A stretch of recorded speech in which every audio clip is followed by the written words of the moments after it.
부인이 지병으로 숨지자 한 70대 노인이 스스로 목숨을 끊은 채 발견이 돼서 주위를 안타깝게 하고 있습니다. 네, 이 사건뿐만 아니라 노인들이 극단적인 선택을 하는 일이 많아졌는데요. 이승훈 기자가 이 문제를 취재했습니다.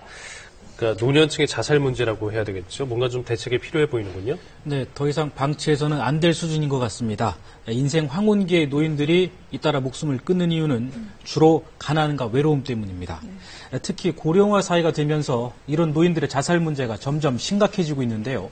우리나라에서만 하루에 11명의 노인이 스스로 목숨을 끊고 있다고 합니다.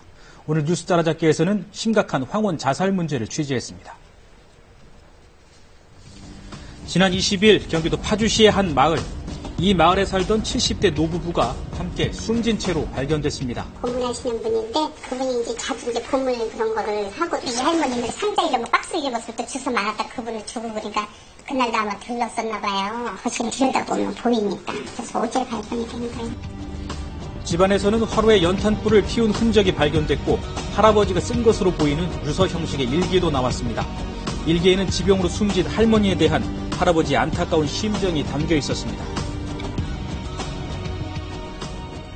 우리 여사 앞에서 이렇게 삶을 나가셨구나. 나도 참 가야 되겠다. 여사가 아니고 일기 형식의 글을 썼던 거예요. 경찰은 이를 토대로 할아버지가 숨진 아내를 따라 스스로 목숨을 끊은 것으로 보고 있습니다. 할아버지께서 먼저 지병으로 작가하실 때 보니까 나도 살만큼 좋았다. 그런 생각을 하셨던 거예요. 평소 누구보다 금슬이 좋았던 부부, 여든이 가까운 나이에도 불구하고 할아버지는 심장질환이 있는 할머니를 정성껏 돌보고 또 마을 일도 도와가며 웃음을 잃지 않았다고 합니다. 보면은 얘기하시는 게 참 좋으세요, 부분이. 항상 같이 저기 하시니까. 나도 어제 너무 놀래갖고. 절대 그럴 노인 얘기가 아닌데 왜 그랬나 해갖고 노인 얘기를 다 울고 난리 났어. 하지만 사랑하는 배우자가 떠난 슬픔과 이어 밀려온 외로움을 견디지 못한 할아버지. 할아버지가 느낀 극도의 외로움은 결국 남은 여생을 포기하는 해서는 안 될 극단적인 선택으로 이어지고 말았습니다. 처음부터 마누라 죽으면 같이 가야지. 나는 혼자는 안 살겨. 그러시긴 하셨어요. 자기는 마나님 없이 혼자 못 사신다고. 진짜 사는 의미가 없다고 그러셨어요. 노인 자살은 끊임없이 이어지고 있습니다. 지난달 서울 강북구에서는 60대 부부가 10년 넘는 지병을 비관해 남편이 아내를 먼저 숨지게 한 뒤 자신도 스스로 목숨을 끊으려 했는데요. 이 부부는 이전에도 이미 한 차례 함께 목숨을 끊으려 했던 것으로 밝혀져 안타까움을 더했습니다. 또 이달 초에는 전남 화순시에서 70대 부부가 승용차 안에 번개탄을 피워놓고 함께 목숨을 끊었는데요. 이 부부 역시 오랫동안 알아온 지병 등으로 인해 큰 고통을 받아온 것으로 추정되고 있습니다. 이렇게 스스로 목숨을 끊는 노인이 하루 평균 11명, 우리나라 60대 이상 노인 인구의 자살률이 10만 명당 82명으로 일본이나 미국의 대6배나 되고 전체 OECD 국가 가운데서도 단연 1위입니다. 초고령화 사회에서 사회 발달적으로도 노인을 위한 건강이라든지 사회복지 시스템이 잘 따라가지 못하는 거예요. 그렇기 때문에 거기에서 많은 상처받고 소외되고 하는 노인분들이 많아서 자살이 폭증하고 있다. 자살까지 생각하고 있는 노인들이 꼽는 가장 어려운 문제는 역시 경제적인 문제입니다. 빈곤 문제만 해결돼도 노인 자살을 크게 줄일 수 있다는 분석이 나오는 이유입니다. 경기도 성남시의 한 다세대 주택, 69살 김모 할아버지는 오래전부터 이곳에서 혼자 살고 있습니다. 보증금 50만 원에 월세 20만 원을 주고 살고 있는 자그마한 방. 정부에서 나오는 영세민 지원금과 일시적으로 지원되는 5만 원 정도의 난방비가 지금 김 할아버지의 유일한 수입입니다. 이 돈으로는 방세와 난방비를 내고 나면 식비를 해결하기도 빠듯한데요.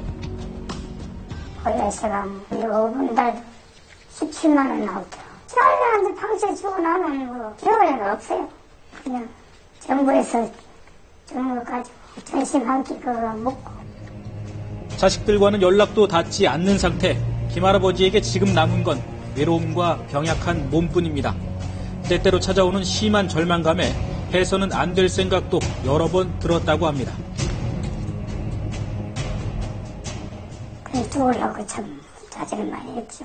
들여다보는 사람도 없고. 살기가 너무 어려우니까. 아픈데 병원도 못 가고 이러는 거 차라리 죽는 게 낫다니까. 뭐 힘만이 없으니까. 살아봐야 그날 더 힘드니까 갈수록. 자식과 떨어져 혼자 살고 있는 82살의 박모 할아버지 역시 가난을 가장 견뎌내기 힘든 문제로 꼽았습니다. 혼자 사시면 좀 힘들지 않으세요? 힘들죠. 어떨 때 제일 힘드세요? 안 끊는데. 지난 2012년 6월 인천에서 스스로 목숨을 끊은 채 발견된 60대 노부부. 함께 세상을 떠난 두 부부가 남긴 유서에는 무엇을 향해 그토록 억적같이 살아왔는지 모르겠다며 삶을 비관하는 내용이 쓰여 있었는데요. 경찰이 확인한 결과 이 부부의 유일한 수입은 정부에서 나오는 노인수당 15만 원이 전부였고 통장 잔고는 단 3천 원뿐이었습니다. 전문가들은 노인층의 자살을 줄이기 위해 정서적, 경제적 지원이 뒷받침돼야 한다고 조언합니다. 경제적인 문제, 질환의 문제, 그다음에 갈등, 정서적인 문제. 세 종류가 제일 많아요. 노후에 대한 준비가 안 되어 있고 사회적인 것도 혜택받기는 아직 부족하고 전문적인 상담을 한다든가 아니면은 지원체제 도움도 줄 수 있고. 인생을 아름답게 마무리해야 할 황혼기에 스스로 목숨을 끊고 있는 노인들. 주위의 따뜻한 관심과 최소한의 사회적 지원만 있어도 노인 자살률을 크게 낮출 수 있다는 게 전문가들의 한결같은 견해입니다.